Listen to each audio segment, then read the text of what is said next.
Hello, everybody, and welcome to the Royal Blue podcast. It's Wednesday. It's the first show of the week, and I am your host, Ian Croll. The countdown to Aston Villa begins today, and joining me in the Royal Blue studio to talk all things Everton is Tony Scott. Tony, how are you? All good? Yeah, all good. Looking forward to the Premier League resuming once again. Yeah, absolutely. It's been a long 2 weeks, hasn't it? It has very, very long, especially when you're craving Everton. I know we don't, because obviously the defeats we've had, but you want to get back to winning ways very soon, don't we? I thought about it today. Like, we are, as a fan base, maybe just football fans in general, like a glutton for punishment, because I'm actually looking forward to the Villa game. I've spoken to a few Blues and they said, like, I can't wait for the international break. I can have a weekend free of Everton so I can enjoy myself. And the next minute when you're watching England and you're going, I miss Everton. Yeah. I'd do anything to watch Everton, and that's what it's got us craving, isn't it? It's crazy, isn't it? Crazy. Okay, well, the usual plugs. Please hit the bell and give this video a like if you haven't already.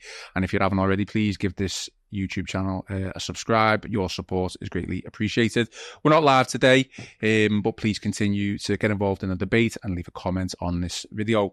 Today's agenda then, Tony's on a bit of a clock, so we're going to try and keep it brief. I mean, we always say we're going to keep it brief, but we end up going on, but we will keep it to about 40-45 minutes for this podcast. But the agenda, we're going to talk about Seamus Coleman and his latest potential injury setback, which was obviously suffered, on international duty against England. We haven't had an update, I don't think, with regards to his fitness. We're also going to talk about Tim Iroegbunam, so glad I pronounced that right, and his exclusive interview with the Liverpool Echo and Chris Beasley. And to finish off, Tony and I are going to provisionally pick our Everton team for Aston Villa. And you will be able to see, if you're watching on YouTube, we're going to do that via our team selector graphic. No expense spared as usual, Tony, so there we go. Fortunately, I know Tony's team, I obviously know my team, and we have picked two different teams, so it could be an interesting debate. So we'll go back to the original screen. You can see our ugly mugs on the screen there. But yeah, Tony, we've literally just touched upon it there a little bit, but, interesting in the sense that we all think, oh, this is great, international break coming up, give us a little bit of a time to reset. But I've done nothing but think about that Bournemouth game, and to be honest, it's done me head in. Where are you? Have you recovered from the Bournemouth defeat? I don't think fans will probably recover until we get a big win under our belts. Yeah, even if we beat Palace in a couple of weeks' time or less there, I think obviously that's, I wouldn't say expected as such, because there's no game expected to win in the Premier League, but that's by the by. But when you lose a game in the manner of the way Everton lost it, you don't know how it's going to affect the players mentally as well as physically. Because, listen, even if you're playing a game of five-a-sides with your mates, or 11-a-sides at amateur level, when you concede a goal or if you're getting beat, all of a sudden you can't go that extra yard. Now, imagine being them Everton players in that dressing room thinking, we've just lost there, one of the most embarrassing ways to ever lose a match. So you can imagine the atmosphere in that dressing room. And then they've gone all around the world since then. So you're thinking, they're coming back and they must be thinking, oh God, it's still in them. Yeah. And it's still in the fan base. You can see, obviously, on social media, there's a lot of Evertonians still frustrated with the result. I won't say the performance, the result, and the last 10 minutes, obviously, of it. So it's going to be interesting to see how it affects not just the players, not just the manager, but the fans as well. Just on the performance, I don't want to dwell too much on the Bournemouth game because we want to look forward, but do you think the performance was there in that game, and do you think it's enough to be positive? Because I'll be honest with you, I honestly think that, I have said in the past we did play well, and I think a big part of that was Iliman and Dai, but thinking about it more now, I honestly think that we only had a bit of a 20-25 minute performance in the second half, because the first half, I think there was positives without a doubt, but it was still a bit of frustration because we didn't get that goal. And I think if that had gone on in the second half, the fans may have got frustrated. But I think when you look back at that as a whole, I think it just coupled into a 20-25 minute performance. I thought Everton were really good. I'd argue that it's probably the best I've seen them play under Sean Dyche. For a spell at Tottenham away last year, I thought they played really well when Andre Gomez came on and made a big difference to the game. But overall, I thought that was a really good performance from Everton. I know what you're saying in spells, but there's not many teams apart from Manchester City and elite teams that take control of a game in full spells of the match. So Everton played well, created lots of chances, could have scored 3 or 4 themselves. Pickford didn't hardly have a save to make throughout the entire game. it was just a lapse of concentration in the last, 10 minutes. It was just poor defending, poor man management, poor substitutions, poor decisions from the fullbacks. And I think Everton were kind of done over by the thought of Areola's substitutions and the way they just counteracted, and Everton didn't respond to it. How's this break going to affect us then, good or bad? Because I just think, like, sometimes, like we just mentioned there, the break sometimes can be good. It can give you a reset, but I really wanted a game straight away after that ball. You wanted the League Cup game there? Well, you just wanted something similar to, obviously, the Tottenham defeat. We go against Doncaster, against lower league opposition, like, doesn't really matter. We get the win, and then I was quite buoyed by that win. We haven't got that now because we've just had a 2-week break. It's still, obviously, we're still in the midst of it. But how's it going to affect us, do you think? It's going to be interesting how it affects the fans, because I think players are professionals and they've probably seen it being here and done it, but I don't think they've actually gone through a game of, I wouldn't say that important. Every Premier League game is important, but the way it unfolds at the end, it was embarrassing. And I know a lot of blame's been put on Dyche in terms of his man management, but there's 11 players on that pitch that should have seen that game out. So you can pick the bones out. Why didn't Garner come on for Iroegbunam? Why didn't a fullback come on? Why didn't Jake O'Brien come on? You can pick the bones out of any substitutions Sean Dyche should have made.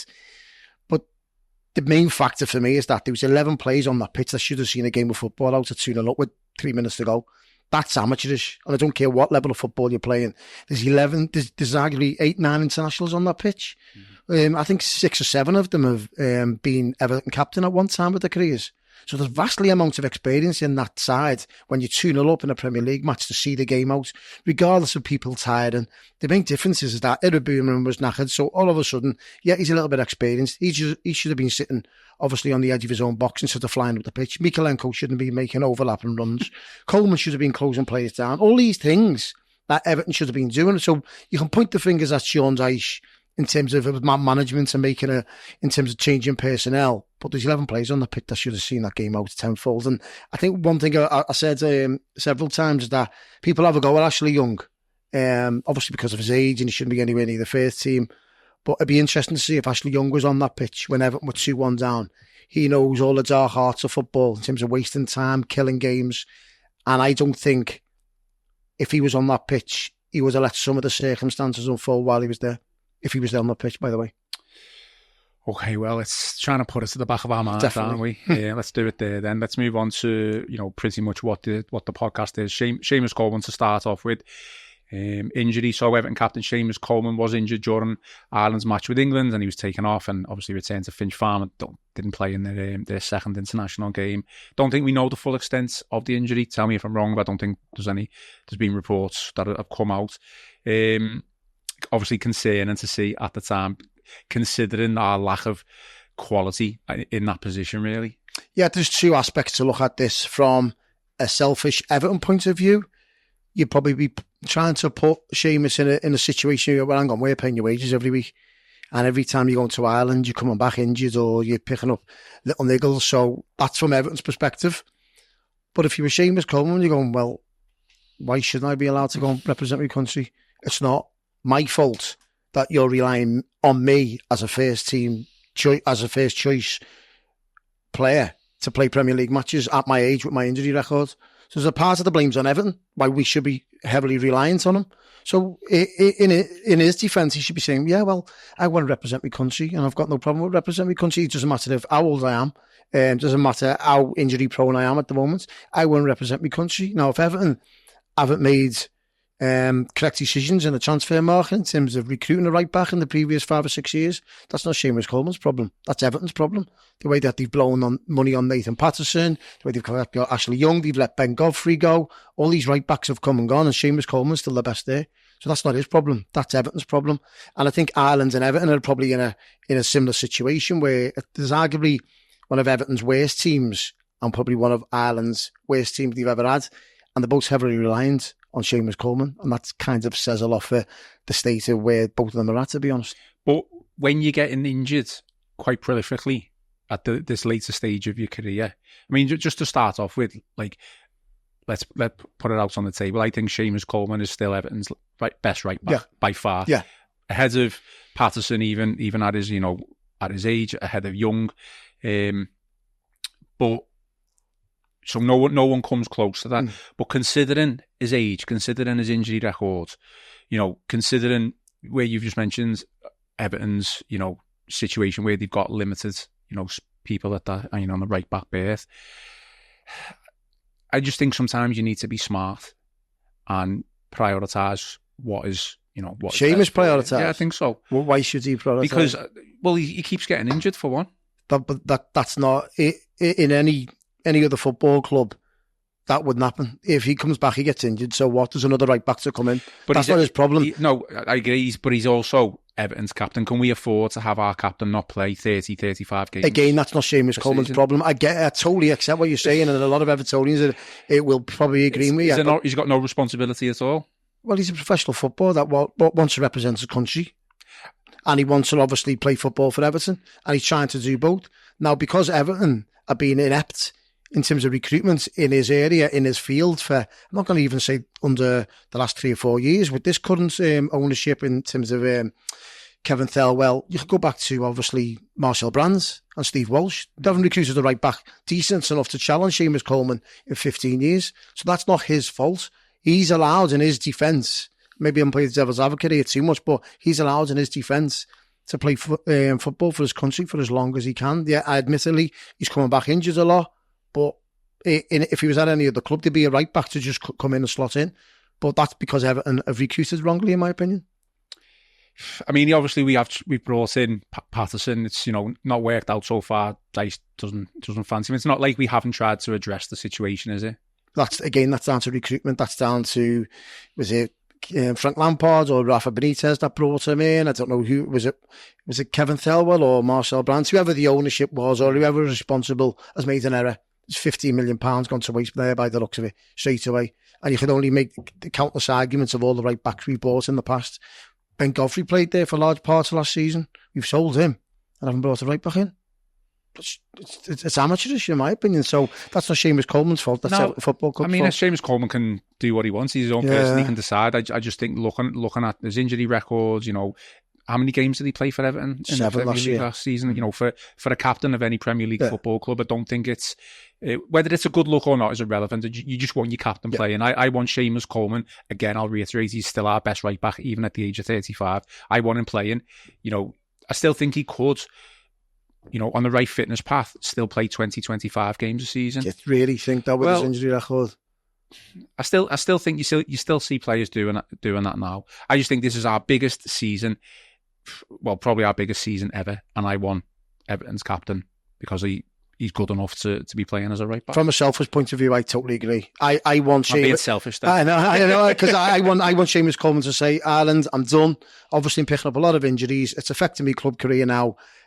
I'm calling time on my international career, but he obviously. He's not going to do it. He's not going to do it. He's very patriotic towards Ireland, and rightly so. He loves representing them, and he loves being the Everton captain. He's trying to juggle both, and his probably body isn't letting him. But the same token, as I've just touched on there, it's not kind of his fault that there's not someone to deputise him when he is injured, because I guarantee probably the reliance on a 34-year-old injury-prone fullback who's got a lot of miles on the clock probably wouldn't happen in any other Premier League club at the moment, the way we've done with Seamus Coleman in the last 10 years. Just to play devil's advocate on this whole right-back situation, because I agree with you that we haven't brought anyone in who's been able to challenge Seamus at the right-back berth. Obviously, the jury is definitely still out on Patterson. I'm hoping it comes good. Doubt it. But to think Thelwell and Dyche have looked at it with the limited resources that we've got and thought, actually, we might not have amazing quality as backup or even, as your front right back, but at least we've got the numbers. And even with the three that we've spoke about, Young, Coleman and Patterson, you could even probably throw James Garner in there now that Mangala has come in, because James Garner can obviously... You're giving a bit of a clue for me team here, aren't you? Maybe. Well, no, I'm playing devil's advocate. I'm just trying to say they think we need to strengthen in certain areas across the pitch, probably more in attacking form. We've got three, we've got two right backs and a winger effectively who can play right back. Yeah. I'm just trying to get in the mind. Yeah. They probably thought about it and thought, right, we need another centre midfielder in, which if they're playing Takori in there, they probably don't need that extra midfielder in there. I know they signed Mangala in on loan, but ideally you've got, obviously, I don't think they probably expected Iroegbunam to do as well as what he's done, but he's another body in there on top of just a guy, James Garner, who've just touched on. So they're kind of, I wouldn't say top heavy in there, but they could have got away without signing Mangala, to be honest. They've signed another centre forward in Armando Broja, so they've got 4 centre forwards now, but they're still reliant on the right back berth of Seamus Coleman, so they've got Nathan Patterson there to deputise, as well as Ashley Young. So it's not ideal. I think in hindsight, maybe they will come a time, well, right now, to be honest, where they've looked and gone, maybe we've picked the wrong position in terms of improving because we left ourselves wide open in terms of the right back berth.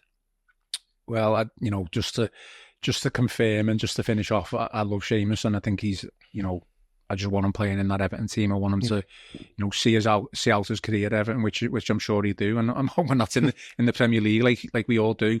Okay, moving on then. These Tim Iroegbunam quotes have caused a bit of a stir on social media. So, just for context, Iroegbunam recently spoke to Chris Beasley at the Liverpool Echo. And have you seen them first off? I've seen bits of them, so if you want to... Yeah, so I'll kind of give a little bit of context for anyone who hasn't seen them, read them or whatever. So Chris did an interview with him, and it's on an article on the Liverpool Echo website, which you can go and read.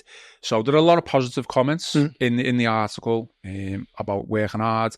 He talks about Sean Dyche's annual gaffer day, basically him getting up to speed in terms of fitness, as well as how much, we love, the fans already and how much the fans love the club. And he also remarks that, playing at Goodison has been an unreal experience as an Everton player already. So a lot of positives, but there was one particular quote, which again, I'll repeat, caused a bit of a stir. So, for context, he credits his early stamina to the work he put in the training ground, and this is what he said. So, I wouldn't say I'm surprised it's been getting better. It's been going better than I expected. I knew in terms of self-belief how good I am and what I can bring to the team. In the past, I'd not been able to show it because I'd not really played, but now I've obviously been able to show it, and it's going well for me individually. So, this is kind of where the controversy, if you want to call it that. So the manager didn't really give me any specific instructions in terms of my role. It was more of a message to work hard and play together as a team, doing what you can to better yourself. Is there anything in that you think that stands out, or is it just, nothing? Yeah, you'd look at it and you go, well, is it a worry and a concern that the manager of a Premier League club isn't giving a young player basic instructions in a game of football? That's what you'd look at straight away. Go, hang on, that's a concern. Young lads, I'd understand if it was a Seamus Coleman. Now, you wouldn't naturally have to give Seamus Coleman instructions in a game of football. The lad's probably got more miles on the clock than Sean Dyche himself, so he knows the game inside out, Seamus. So I'd get that argument if Seamus Coleman was to come out with that. But a young player playing, I think he's played the first 3 or 4 games in his Premier League career. I think he made 7 appearances last season for Aston Villa, all off the bench. So he's probably played more games for Everton in the past month than he's ever in his career. So you think he'd need, obviously, some guidance in terms of coaching, the structure of the team, the football club and everything else. So I'd be concerned that he came out with them quotes, to be honest. I'd be worried going, hang on, well, he's a young lad. I'd be looking to see where he's coached, and if he isn't, then I think it's a bit of a worry that is the case, that a young lad is going onto the pitch with no strict instructions, carrying the weight of Everton Football Club on his back because he's been our best player. And that's without instructions. So can you imagine him with a Pep Guardiola around his neck? Can you imagine that? So it's kind of baffling that in a way. But does it surprise me? I don't know. It's interesting and it's intriguing because it's maybe in this day and age, you can probably give players too much information And he's probably took a step back, Tyson, gone, right, I've seen what you can do in training. I've given you a little bit of instructions in training. I've seen you box to box. I can see you obviously winning the ball and passing it on to our flair players, so to speak. And that's what I want you to do. I don't want to overload you with information. Maybe less information is good. Yeah. So some players are like that. Some, I fully expect if you're playing under Pep Guardiola, it'd probably be a lot different. We'd be given strict instructions for the team, but Sean Dyche doesn't seem to be that type of coach. And you can probably see that the way Everton's set up and the way they play, to be honest, because they don't change much. They play one way, and that's it. I think that's, the concerning part. I think that is being the belief from a lot of the fan base, or, a portion of the fan base, is that, the players have to go on the pitch and do the job, but, managers can have an influence as well, whether that's, messages, tactical awareness, substitutions, which, we're not going to go into. But the fact that he hasn't, he's come out and said, I'm not being given specific instructions in my role, because one thing that surprised me, I don't know whether you think this, but I'm surprised how attacking Iroegbunam seems to be, a lot more than maybe Onana would have been in that midfield role. I mean, all done similar type of play, but not exactly the same, I suppose. There's an argument to say that Iroegbunam should have been given instructions against Bournemouth towards the last 10, 15 minutes of the game, because he was advancing far too further forward for me. You're winning 1-0, sit in deep, keep the ball, like Everton did do really well last season when they got the noses in front. But what was happening was that Iroegbunam was trying to play short passes, killer passes, while 2-0 up. You're going, hang on. So where was the instructions there? Or where was the guidance from a Tarkowski, from an Adjusted guy, experienced players to go, Tim, just sit in front of us here, kill this game stone dead. But they weren't. They were trying to play killer balls, trying to get 3 and 4, and that wasn't the case. So there's an argument to say that he should have been given instructions. And I'll go back to what you've just said, then, Ian, in terms of managers win games. Yet they do, because you've seen what Iraola done against Everton 2 weeks ago. That game was done, 2-0. He admitted it. We were dead and buried. And he changed the whole team. 5 players. So when 5 players, fresh players, come onto the pitch, all of a sudden, Bournemouth had a different outlook on the game, and Everton just didn't react. So managers do change games and win games, and Sean Dyche may have done it in part of last season, but I don't want to hear about last season. I'm sick and tired of hearing about last season. Oh, we done well last season, got 48 points last season. And in the main, if you look at last season, we didn't win a game for 6 months. We hit the 2 purple patches when we got our points deduction, and then towards the back end of last season when we got 3 or 4 wins on the spin. That was it. So for a large chunk of that season, we were winless for about 5 or 6 months. So what we've got to look at is this season, and yet they were good against Bournemouth, but it wasn't good enough because you're going to play till 98, 99, 100 minutes. Just reiterates to me that the belief, again, from me, this is my belief, that, Dyche just picks the team and then he just puts the players on the pitch and says, good luck, or, I think they're just literally moulded and structured to play one way, and that's it. I'll just obviously work hard, play together as a team and do what you can to better yourself. That's literally his quote. There's nothing being taken out of context. I'll read it again. The manager didn't really give me any specific instructions in terms of my role. It was more a message to work hard and play together as a team, doing what you can to better yourself. And again, there's nothing wrong with that. The work ethic of the team, I think, has improved, a little bit since Sean Dyche's being Everton manager. I think positives defensively, we've one of the best in the league for clean sheets last year. Not so much so far this season. I just saw that and just thought that reiterates to me exactly the type of manager that Sean Dyche is, and he makes such a big thing during pre-season about Gaffer's Day and fitness. But I'm sure Pep Guardiola does the exact same, but he doesn't call it Gaffer's Day. He doesn't make a big song and dance about it. I'm sure that happens because of the fitness coaches that, I'm sure Everton have got fitness coaches as well, but the fitness coaches that Manchester City employ, but you don't hear Guardiola coming out going, it's Gaffer's Day today. No. There's more of an emphasis on, progressiveness and tactical awareness and, instructions on each individual player and what they should be doing. Well, Gaffer's Day didn't say for too much how good it is when you're running on empty in the 3rd game of the season with 10 minutes to go. There you go. Exactly. Interesting subplot then. We've already mentioned his name, Amadou Onana. We've spoke in depth about Onana when he was sold to Aston Villa, but you'd expect them both of those to play on Saturday. So fully expected him to score past us, by the way. He's already scored two, hasn't he? Yeah, what are you going to make? What's your make of it? Listen, he's not going to be the only one. Iroegbunam plays against his former side as well. There's a lot of players there. Ross Barkley will be playing against Everton. It goes on. Luca Dean will be playing against Everton. The list goes on. So yeah, I think it's going to be a decent game. I'm looking forward to it. Villa have got a couple of injury concerns. Conser went off for them. I think they're struggling in defence, to be honest. I think they've only got one or two centre-backs to pick from themselves. I did notice that... an injury, yeah. And I did notice Aston Villa have played the same front six for every game this season. Okay. So they're quite structured themselves, and there's an argument to say Everton are quite similar in terms of how they've adapted, but Everton did change it against Bournemouth, and they were good for that. In terms of Ilimandiai playing in that 10 role, which Everton just look far more comfortable and better and on the front foot straight away. It just sets the tone for everything. And what it does as well, if Ilimandiai is on the pitch and Abdullah Zakori's in a deeper role or on the bench, all of a sudden it sends a message out to the current team. Hang on, you want to win this game. If Zakori's in the team, all of a sudden the mindset of players is, we're hanging on to a draw here. Just sit back. Yeah. And that's going to be in the mindset of every player. If you've got Zakori in a 10 or Diai in a 10, it's night and day in terms of where I'm coming from. So, yeah, I'm looking forward to it. I think it's a game where Everton can get something from, even though Villa are doing okay. They've conceded a goal in every game this season, Villa. Yeah, they've won 2 games, 2-1, beating off Arsenal. But I think it's a game we can get something at, providing they start with the right attitude and looking to make amends from Bournemouth.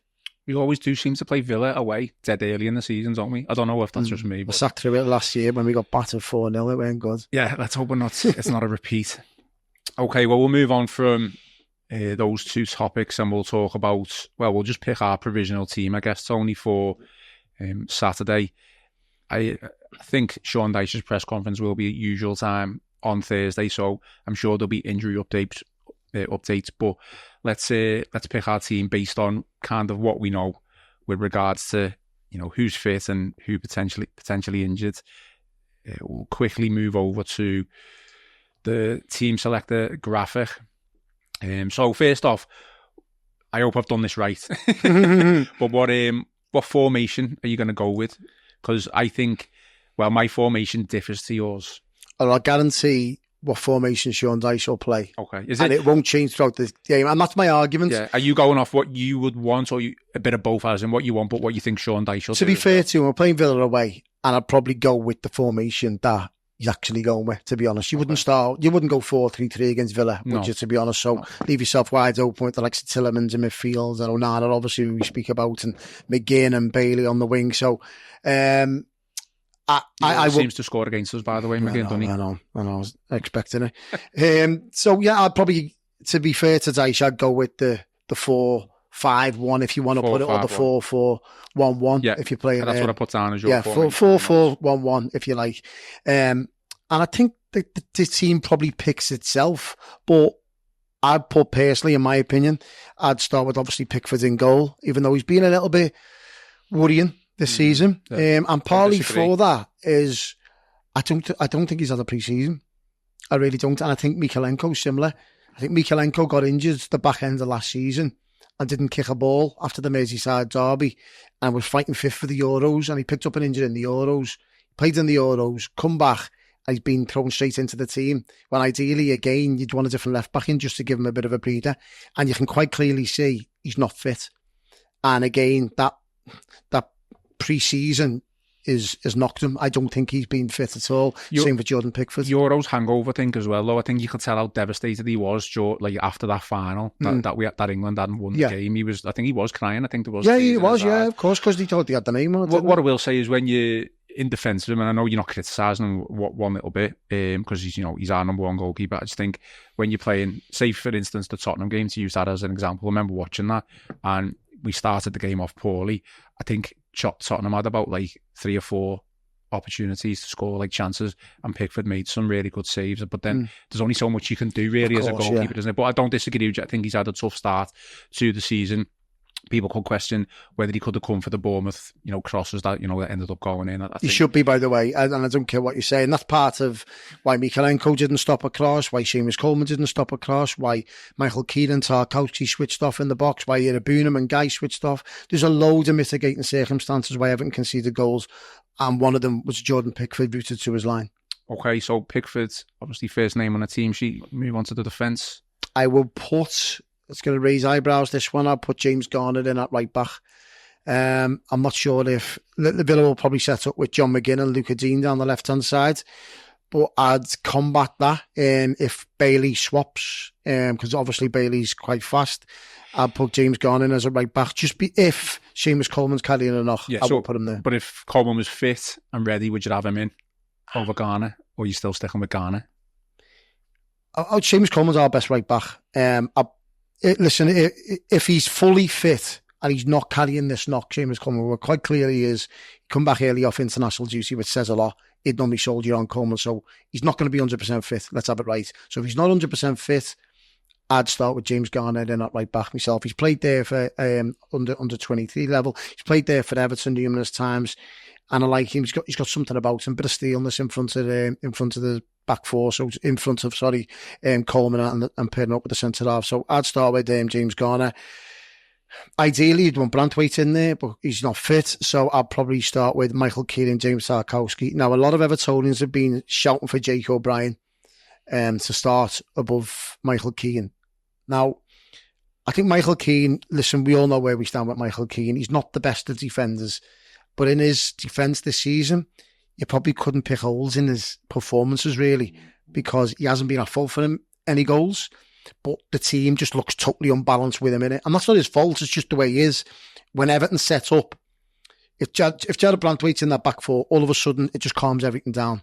The goalie starts coming for crosses. All of a sudden, he knows Branthwaite's going to clear it. He knows that players aren't going to get in behind. Where when Michael Keane's in there, even though he hasn't been at fault for game goals this season, the whole defence just looks more nervous and unbalanced. I'm not still having a go at Michael Keane. It is what it is, but that's the whole team just doesn't look suited. So, having said all that,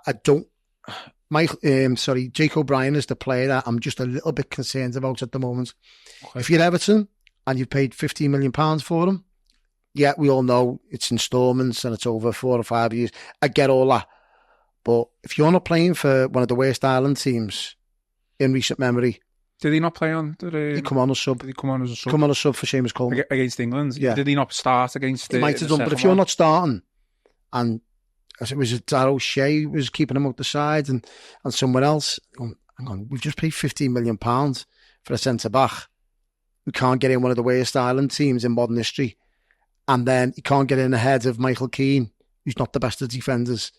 And you haven't set the world alight in the games that you've had played against Doncaster and when you did come on. So, is he ready? Has he been brought in for a long-term replacement for Jared Branthwaite next season? Probably.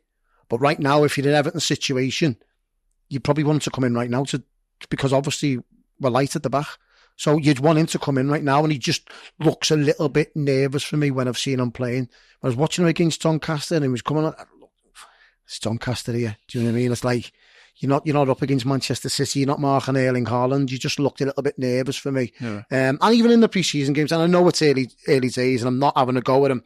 He just looked a little bit uneasy. So if Ireland haven't started him against England, and Sean Dyche hasn't started him, then that's a little bit of a worry for me. So hence why I think I'd start with Michael Keane. Mykolenko will probably have to play left back, even though I don't think he's fit, because again, the recruitment has let us down in previous years, and we haven't got a replacement for Mykolenko, the same we haven't got for Seamus Coleman. On the wings, I think it probably picks itself. I'd like to see more from Lindstrom when he came on, to be honest. You throw me, you're going wings first. Yeah, wingers, yeah, sorry, yeah. So I'm going for Jack Harrison and Dwight McNeil. I think they probably picked themselves. I think there's a little bit of an area there for Everton to capitalise on with John McGinn and Luca Dean. I think if we had a little bit of pace going at Villa, I think there could be an outlet there, to be honest. Okay. But I don't think we've got it in terms of Dwight McNeil and Jack Harrison. They're not the type of wingers to fly past you, are they? The more workaholics. So, yeah, I put Iroegbunam in the middle. and alongside just a guy as well. Iroegbunam's been absolutely immense this season, as we've just speaking about there. He's been absolutely brilliant. I love his box-to-box attitude. He doesn't shirk a tackle. He passes well, always on the front foot. I just needs a little bit of extra guidance in there as well. A little bit of help from the experienced players, the likes of it, just a guy alongside him. So I'd start with that as a 4. No-brainer in the number 10 role in Iliman Ndiaye. I think we've got a new Stephen Pienaar on our hands. I think he was absolutely fantastic. I watched him in pre-season and straight away, when you watch someone straight away and you go, hang on, he's got it. Yeah. He's a very, very good signing. And I've been very critical over Everton's recruitment over the past 5 or 6 years, but I think they found one in Iliman Ndiaye. Very, very good player. Confident on the ball as well, assured. Needs to obviously adapt to his game and work on his fitness, because he was flagging towards the end of the Bournemouth game, and that's probably expected, to be honest, because he hasn't played a lot of games. And Dominic Calvert-Lewin up front picks himself because of the lack of options. So with Chimiti and Brozier on the treatment table, and Beto is what he is, we've spoken about in depth. The kind of team, in my way, picks itself. I think it's only a 50-50 between Garner and Coleman, to be honest. No, I don't necessarily disagree with you too much. My team is very similar, but I've gone for a different formation. I've gone for a 5 at the back. So 5-4. Very Dyche there. It is very Dyche. I'm trying to get in the mindset of... I'm going for a 1-0. Mr. Dyche, yeah. So 5-4-1 I've gone with. So I'll quickly run through it and then we can obviously discuss. So obviously Jordan Pickford in goal. Wing backs, I've gone the exact same as you on the the left and the right side. So James Garner, again, it's very similar to what you said. If Seamus Coleman is 100% fit and it was only literally just a knock against England, then probably Seamus Coleman does go in there and you leave Garner as a potential option in the middle. But we're not hearing too much about Seamus Coleman's injury situation, so you can only assume that it's not good and he will be out for Villa. So James Garner on the right, and then I've got Michalenko as the left wing back. And then I think you probably know where I'm going to go with this, but 3 centre-backs in James Tarkowski, Jake O'Brien and Michael Keane. I mean, that doesn't look like a 5 at the back. It's just that we've got limited space if you're watching on this YouTube video. But yeah, I just think, I understand what you're saying with Jake O'Brien. I think I'd be very, very disappointed if we brought him in for that money and he wasn't, other than match fitness and, general all-round fitness, he wasn't up to the task. Played a lot of games last season as well. That's what I mean. Yeah. So that's pre-season as well. Well, I think it goes back to the Sean Dyche, not picking his favourites as such, but picking experience and picking with what he knows. And I think at this moment in time, that hasn't worked. I think it's clear that it hasn't worked for the goals that we've shipped in. There's a case to say that we obviously are, not a case, I think it's a fact that we are missing Jared Branthwaite, as our main, centre-back. We've shipped 10 goals in 3 games, and the glaring omission from the team is Jared Branthwaite. So that's a bit of a cause for concern, and rightly so. You can praise Sean Dyche and the rest of the team last season for all the clean sheets that we kept, but right now we've played 3 games and we can see the 10 goals without Jared Branthwaite in this team. It's not like Dyche hasn't had options to change it round. Jake O'Brien is there and ready to play, but he hasn't. He's stuck with Michael Keane. He's stuck with James Tarkowski, who I actually think has not been 100% fit going into the season. So again, it's all concerning and everything. Do you think Tarkowski misses Branthwaite alongside it? Because when I see Tarkowski, it looks to me as if he's doing like 3-man's jobs. Yeah. He's covering for Michalenko, he's covering for his right back, he's watching about Michael Keane. So he's like, all of a sudden, he's juggling. Yeah. And that, when Branthwaite's in the team, bang, there's a balance, there's an order to the defence. I think I've probably said this on the podcast, before, but sometimes it's better to have not world class, but a really good partnership over maybe one really good centre back. Yeah. In a sense, I think we desperately need Jared Branthwaite to come back, and I'm not disagreeing with you to a sense that Jake O'Brien's been brought in as a pre-replacement for Branthwaite, and hopefully he'll kick on. But if Everton can't pay, whether it's in instalments or not, that money, and expect Jake O'Brien to be sitting on the bench, he's played European football for Lyon, on the continent. He's, regardless of whether he was only bought for 1 million from Crystal Palace, players go cheap all the time. It doesn't make them a bad player. He's got to come in for me because he's got to make a change, Sean Dyche, and I don't think it can just be like the 2 centre backs. I think for that extra bit of cover, personally, me, I would go with the 3 centre-backs, 5 at the back. Is that a worry if you've got another holding midfielder? So presume you're going to play just a guy? So, okay, that's me. Let's go into detail on it then. So that's me back 5. So then I'm going to go with Iroegbunam and a guy.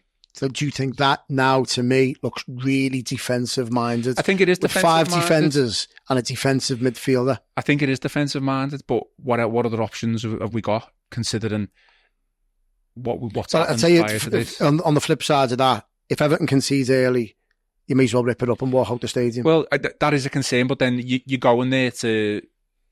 I wouldn't say just sit back. You go in there to be absolutely defensive solid, and you've got the cover of the extra centre-back as well as 2 old midfielders there. You're attacking... It's going to be a long day for Mykolenko and James Garner if he goes with this, because obviously they're going to be bombing up and down the wings. But you'd like to think that they're able to do that and capable of doing that. I just feel as if when Everton set up like that, which not that formation, but they generally do set up defensive-minded, when they do concede Everton, whether it be from a set piece or Bailey knocks one in from 40 yards, Everton may as well walk out the stadium because they don't come back under Sean Dyche. It's a big concern, conceding first. It always has been and it always will be under Sean Dyche. But I tell you, against Tottenham, I thought we were too gung-ho against Tottenham. I felt like the way we set up against Tottenham. Well, why are you going to, I'm going to say White Hart Lane, why are you going to the Tottenham Hotspur Stadium and playing like that? Yeah. I get that. It's getting that right balance. No, it is a balance. And I think I would be absolutely delighted if we came away with a draw. If we came of course. And I think the only way of Aston Villa are a good team, by the way. Let's face it. This is not a mid-table Aston Villa team. This is a team who've got Champions League football, who've got pace, who've got players who can score goals. For me, it's got to be 5 at the back. Get that extra defensive cover in, but you've also got the attacking threat of the wing backs.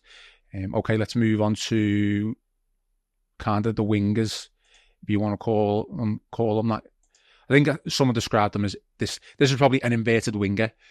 Okay. In a way. So because you've got your wing backs with Mykolenko and James Garner, these could potentially still, play in the middle of the park if need be. But I've kind of looks a flat back 10 to me. It does look like a flat back 10, doesn't it? No, I think I understand what you're saying.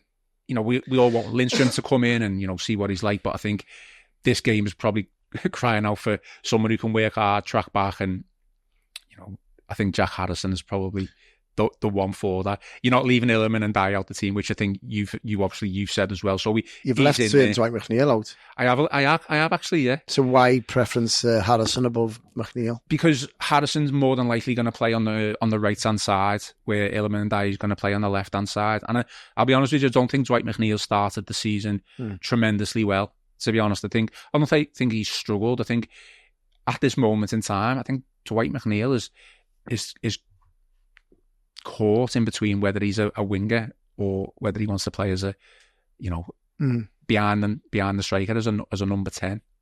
I mean, I've called for Dwight McNeil to be, that number 10, but set up a goal there last week in that role. I think he can do a job, but I don't think you're ousting Illerman and Dye from that team. But okay, on the flip side of that, you've got Jack Harrison playing in that 10 role. Would you see Jack Harrison playing the ball Dwight McNeil played to Dominic Calvert-Lewin against Bournemouth? That bang, ball through the middle, Calvert-Lewin scores. Would you see that from Harrison? In terms of quality, I think Dwight McNeil's probably got more quality than Jack Harrison, but I think Ndye's the quality in that, that portion of the pitch. I think the main thing for this game for me is to not concede. And that's how I've set this team up, is to not concede. And if we can nick a goal or two, then that's how it would be. I mean, to finish off, obviously, it's Beto. Only joking. Only joking. Calvert-Lewin, I thought he had a fantastic game against Bournemouth, got his goal. Everything that's gone on, within the summer over his Everton future, I think he's probably faced, whether the criticism's unfair or not, it's not for me to say. I think fans want him to stay. Fans want him to sign that contract. I think a lot of fans do anyway. I mean, we certainly do now because he's probably going to go on free if he doesn't sign that contract. So he was good against Bournemouth. He was good. A goal and an assist as well. And I think the main thing is that I've seen one or two people questioning whether he's going to, give 100%. Now, Chelsea were in for him supposedly on the last day. In the back of his mind, that big move might still be on people question whether he's going to give that 100%. Is he going to go into challenges? Because if he gets injured, that move might be off. For me, against Bournemouth, that was thrown out the window. I think he gave 100% and more, to be honest. So, I mean, that is our team. Let us know in the comments whether you agree with Tony, whether you agree with me, whether you think we should do something entirely different. I don't know. I think my team is probably built on defensive. It's a defensive-minded outlook, defensive stability. And I think that extra centre-back in there would give us the cover, certainly on Michael Keane anyway. Jake O'Brien is the one to do that. And I think we've still got, the attacking threat of Garner and Mykolenko down the wings, and hopefully Illiman and Dyer would have a similar game to he had against Bournemouth, and who knows. But I think it gives us options off the bench as well, Tony. I think if you look at it, I think you've got Lindstrom and you've got Dwight McNeil as well. They're two that you would probably say they could change a game if need be. Yeah, definitely. Your team obviously gives options off the bench as well. I don't think there's any doubt on that. No Abdullah Corey in the team as well. Who'd have thought that a couple of months ago? No, I mean, I think I spoke about this again on a previous podcast, that when he got injured, the hamstring injury in like December, January, and he was then linked with a move to Saudi Arabia, I feared, oh God, are we going to lose like one of our better players in the team? He's been instrumental to Sean Dyche's team over the past like 18 months, and now he can't even get in the team, or he can't even get in our team. Even though we've put also James Garner in there as well. Listen, don't be surprised if Ashley Young starts at right back on Saturday night. Yeah. Is he? No, he's not suspended, is he? Is his suspension over? I think it is. Did he get 3 games? 1, I think. Was it 1? Sorry, I wasn't. He's in the League Cup, didn't he, against Doncaster? Yeah, do you know what? Well, you're absolutely right. I wouldn't be surprised if Ashley... If he is available, by the way, and we've got it wrong, I wouldn't be surprised. But it all depends on the Coleman injury update, which I'm sure we'll find out soon. Absolutely. So there is our team. Let us know in the comments whether you agree or disagree. If you're watching on YouTube, we'll go back to our bigger screen.